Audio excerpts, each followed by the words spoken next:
좀 몇 주 동안 히브리 사고를 좀 나누려고 합니다.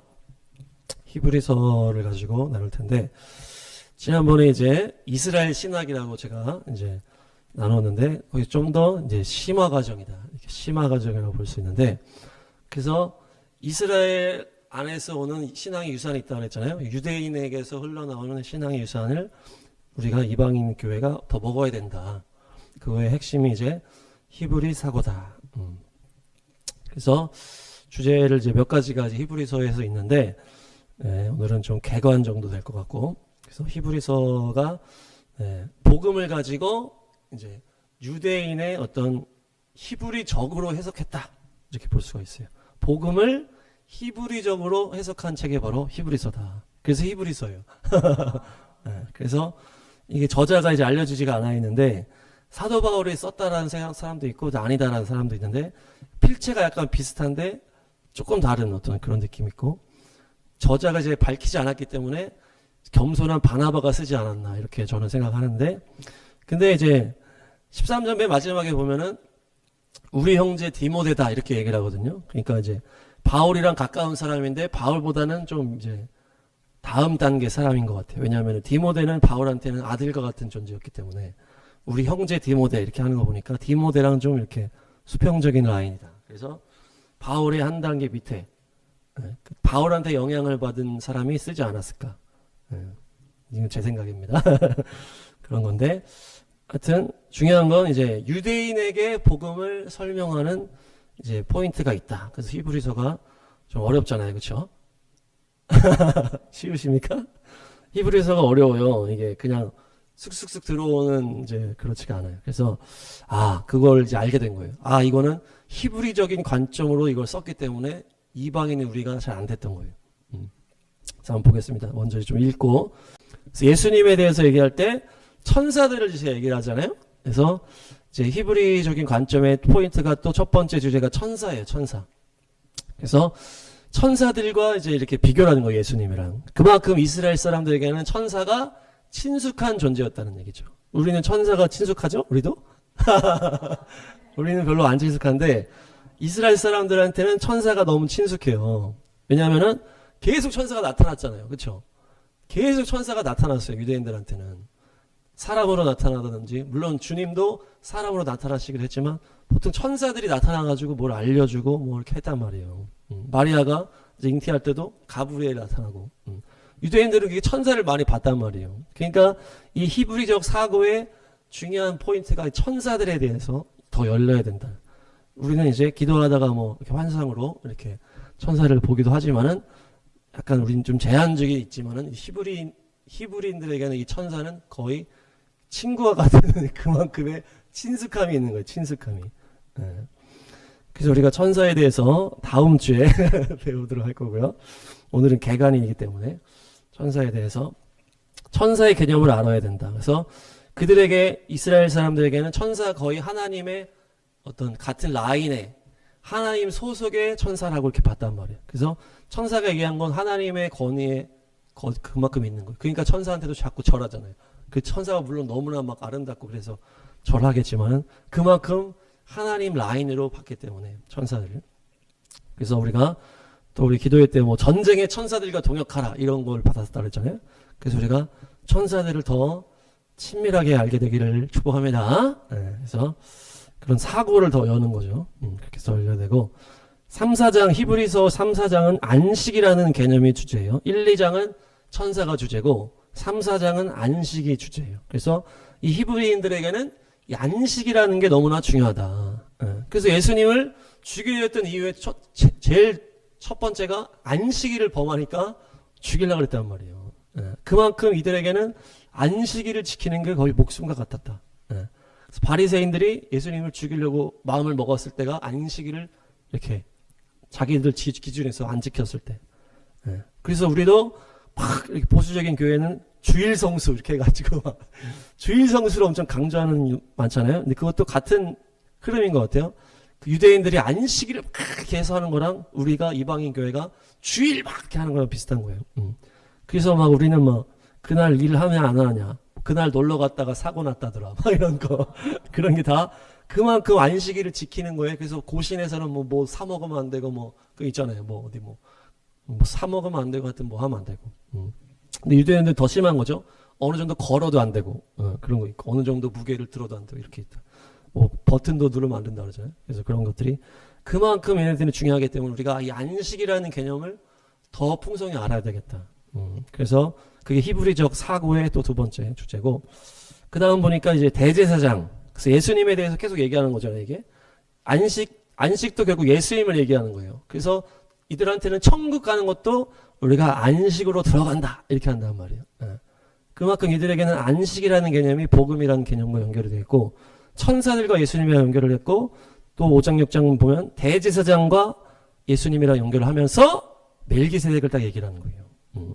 멜기세덱도 우리한테는 좀 생소할 수 있단 말이에요. 근데 이들한테는 이 멜기세덱이라는 개념이 중요한 개념이에요.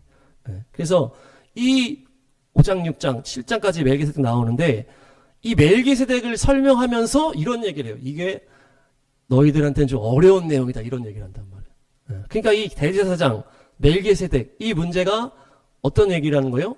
좀 높은 수준의 얘기라는 거예요.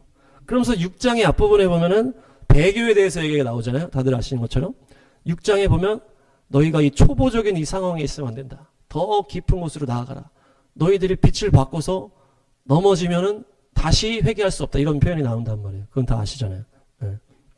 그게 배교를 이 히브리서에서 말하고 있는데, 이 배교를 말할 때 이 대제사장과 멜기세덱에 대한 얘기를 하면서 이게 어려운 내용이고 깊은 내용인데 니네들이 더 깊게 들어가야 돼. 이 낮은 수준에 있으면 니네가 배교로 넘어질 수밖에 없다는 얘기예요. 더 깊이 들어가지 않고 니네가 낮은 수준에 있으면 니네가 나중에 넘어질 수밖에 없다. 이런 얘기를 하면서 이 멜기세덱과 대제사장과 연결을 막 하는 거예요. 거기가 계속 반복적으로 많이 얘기를 합니다. 그러니까 멜기세덱도 우리가 더 이제 깊이 봐야 되는데, 오늘은 이제 조금 보면은 7장 9절 10절 한번 읽겠습니다. 여기 이런 독특한 표현이 나오잖아요.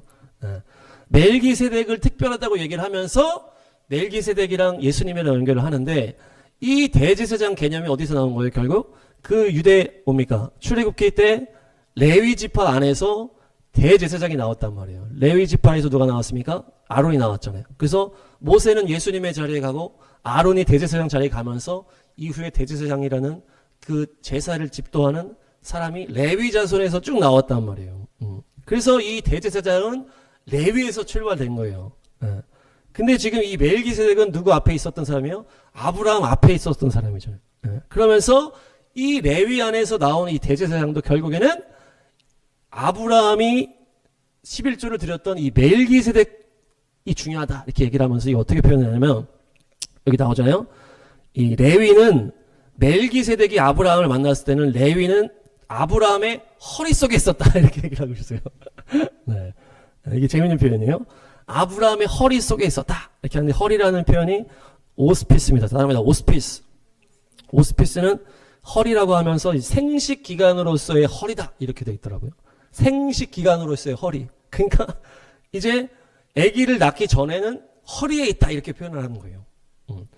허리에 있다가 아기가 나오는 것처럼 이런 표현이 얘기 그러니까 이 레위는 지금 아브라함, 이삭, 야곱, 레위, 여기서 아론 이렇게 나오는 거잖아요.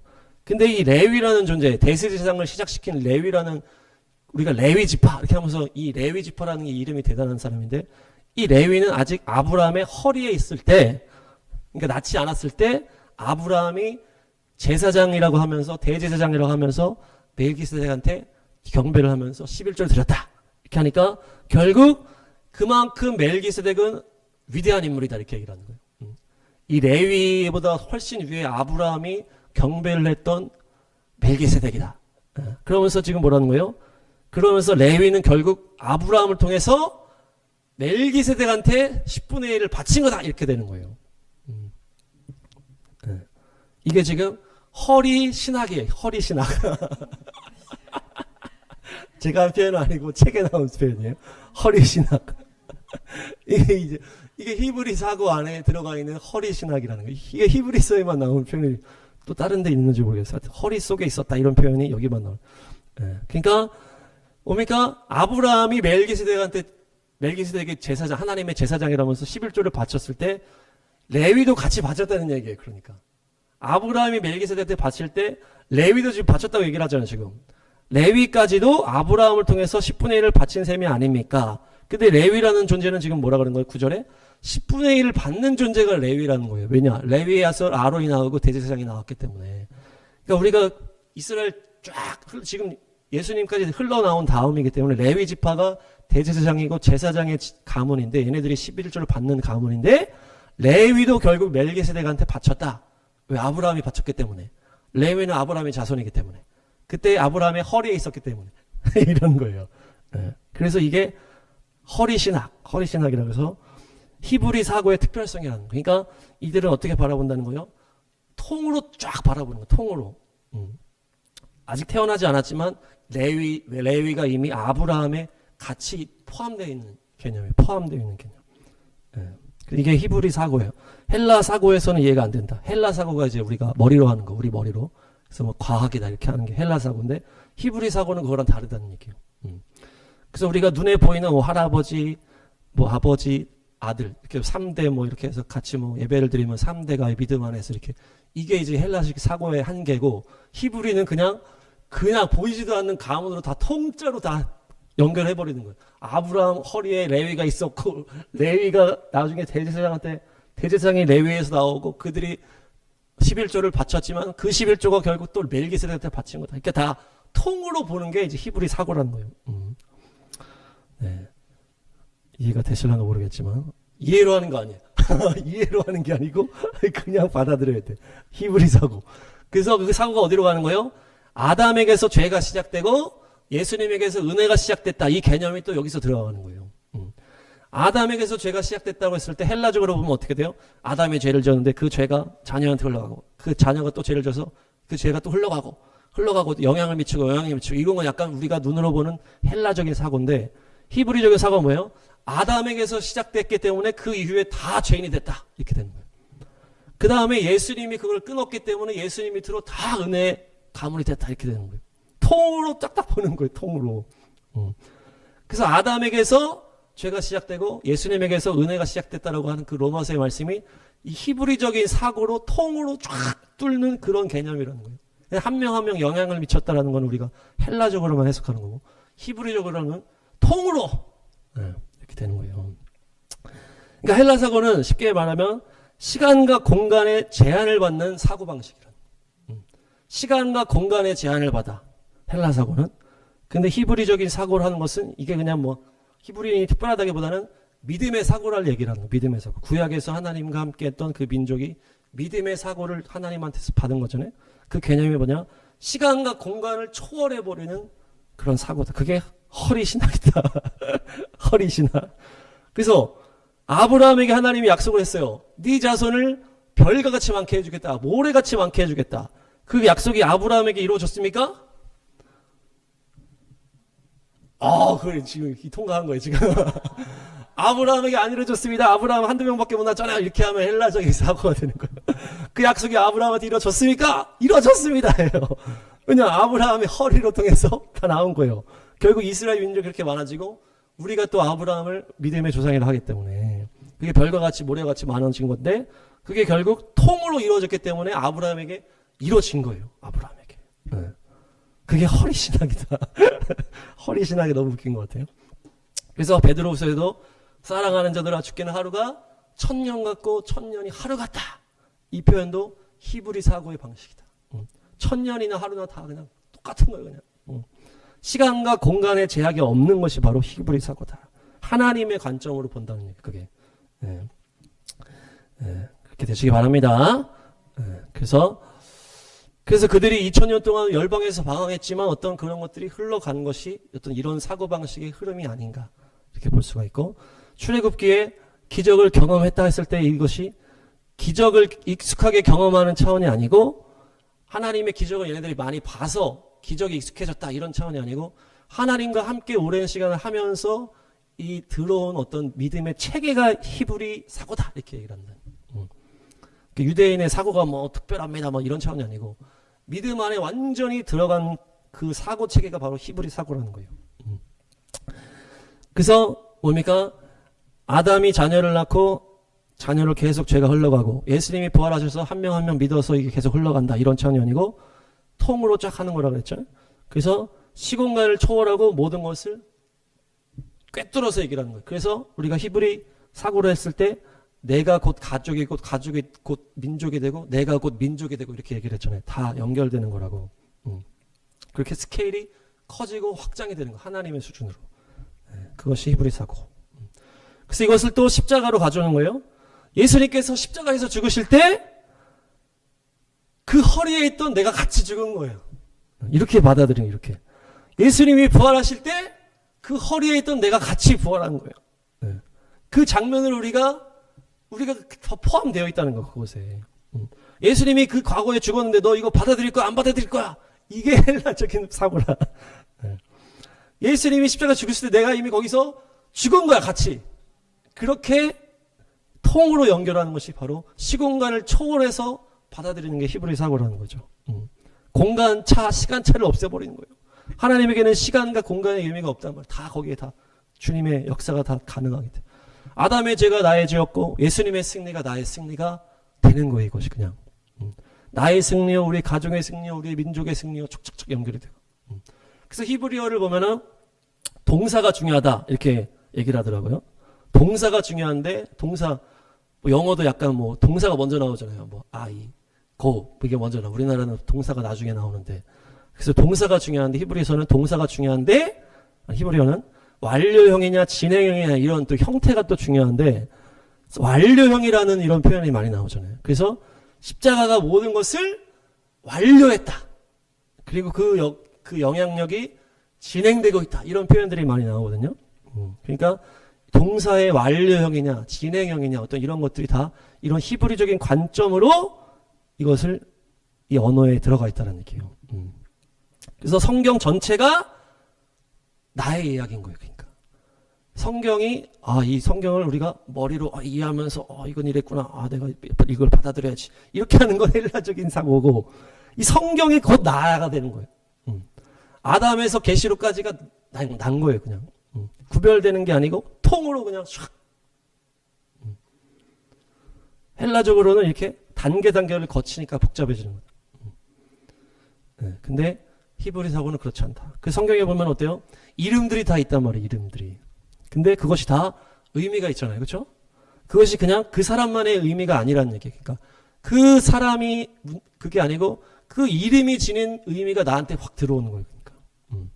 아브라함이 모든 민족의 아버지가 되었다 했을 때 그 사람 한 명한테 해당하는 게 아니고 그 이름이 우리에게 적용이 되는 거예요. 그냥.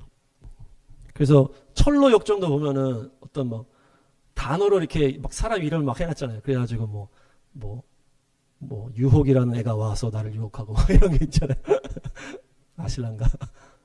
아시죠? 네. 그런 것처럼 성경도 마찬가지라는 거예요. 그러니까 모두의 삶이 다 들어가 있는 거예요. 그냥 내 삶도 들어가 있고 이 사람의 삶을 내가 머리로 판단을 해서 이거 받아들이냐 안 받아들이냐 이게 나랑 맞냐 안 맞냐 이런 차원으로 하는 건 헬라적인 방식이고 그냥 이 성경 자체가 나구나 이렇게 확 들어오는 그게 이제 히브리적인 사고다.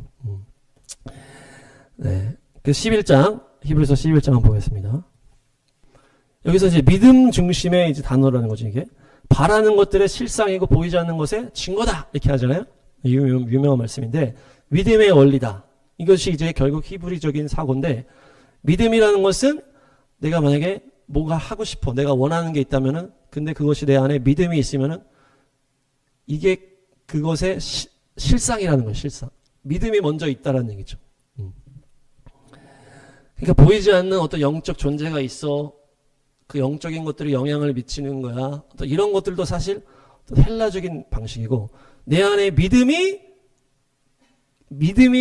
내가 원하는 것의 실상이다. 믿음이 더 중심이 되는 거예요. 믿음이라는 게 더 중심이 되는 거예요. 내가 뭘 하고 싶고 어떤 눈에 보이는 형태가 중요한 게 아니고 마음에 있는 믿음이 더 중요하다. 그래서 보이지 않는 것들의 증거가 믿음이라는 거예요. 우리는 증거는 눈에 보여야 증거라 그러잖아요. 야, 하나님이 있으면 증거를 대봐. 하나님이 보여야지. 하나님이 있는 거 네가 증명해봐. 이게 헬라적인 방식인 거예요. 히브리적인 건 뭐예요? 내가 하나님을 믿고 있어. 이게 증거야. 이렇게 되는 거죠. 내가 하나님을 믿고 나 예수님을 사랑해. 이게 증거라니까. 그런 거예요. 또 뭡니까? 복음통이 될 거라고 믿으십니까? 그러면 이미 이렇게 된 거예요, 지금. 그렇게 된다라는 거예요. 내가 될 겁니다. 믿습니다. 그렇다면 되는 거예요. 그게 믿음이 먼저라는 거예요. 믿음이 더 중요하다는 거예요. 네. 할렐루야. 하여튼 무슨 얘기인지 다 아실 거예요. 헬라적인 거는 하나님을 있으면 보여줘. 이게 헬라 사고고, 내가 믿고 있는 그 믿음이 있기 때문에 이게 하나님에 대한 증거다라고 하는 것이 믿음의 사고다. 히브리 사고다. 그래서 히브리적인 거는 뭐가 중요해요? 약속과 믿음이 중요하잖아요. 약속과 믿음. 약속은 시공간을 초월하는 거잖아요. 그래서 그것을 믿음. 그래서 믿음이라는 거는 또 영혼육을 초월하는 거고, 약속은 시공간을 초월한다. 약속을 해서 이 약속은 이제 미래적인 거기 때문에 이게 시공간을 다 초월하는 거예요. 그리고 믿음이라는 거는 우리 안에 있는 거기 때문에 영혼육을 다 초월한다. 그래서 보이는 것보다 믿음이 더 실제고 약속이 더 실제다. 쉽게 얘기하면 하여튼 시공간을 다 초월하고 영혼육을 초월하는 사고방식. 하나님 수준의 눈으로 모든 걸 바라보는 것이 바로 히브리 사고다. 그렇게 되시길 축복합니다. 12장 보겠습니다. 12장. 히브리 사고의 또 특징. 징계가 사랑의 증거다. 이렇게 나오는 거죠. 그렇죠? 이게 나오잖아요. 6절에 사랑하는 사람을 징계한다. 받아들이는 아들마다 채찍질한다. 네. 이게 지금 뭐 우리나라에서는 뭐 부모님 선생님들이 옛날에 혼냈는데 지금 못 혼낸다 뭐 어떤 이런 차원으로 하는데, 어떤 지금 여기서는 사랑하는 사람을 징계한다. 기본적으로 봤을 때는 나를 힘들게 하면은 이 사람이 나를 사랑하는 게 아니야 이렇게 생각하잖아요. 그렇죠? 그게 어떤 기본적인 헬라사고 그 헬라사고고, 징계가 없으면 사생자라 이제 얘기하고 있는 거예요. 근데 징계를 받을 때 참아내라. 그 여기서 나온 게 바로 희생의 원리다. 희생의 원리. 그것이 바로 십자가랑 연결이 되는 거예요. 헬라 방식에서는 희생의 원리가 없다. 하는 대로 잘 되고 노력한 만큼 되는 것이, 그런 것이 이제 헬라 사고라는 거예요.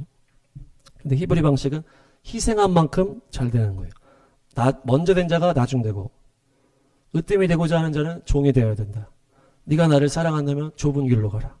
나도 너를 사랑하기 때문에 십자가에서 죽었다. 사랑하는 자를 징계한다. 이렇게 얘기를 하는 거예요. 완전히 좀 이제 다른 거죠. 그래서 헬라인에게는 십자가가 미련하다.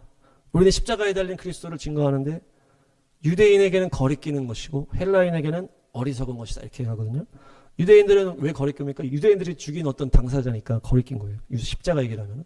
근데 이방인들에게는 또 뭡니까? 어리석은 거. 왜 누굴 살리겠다고 죽어? 왜 이렇게 어리석어? 힘을 내서 나라를 뒤집어 엎어야지. 왕으로 돼가지고 정치적인 메시아가 돼야지. 그게 베드로의 사고였고 가룟 유다의 사고였다. 사탄아 뒤로 물러가라 그랬잖아요. 예수님은.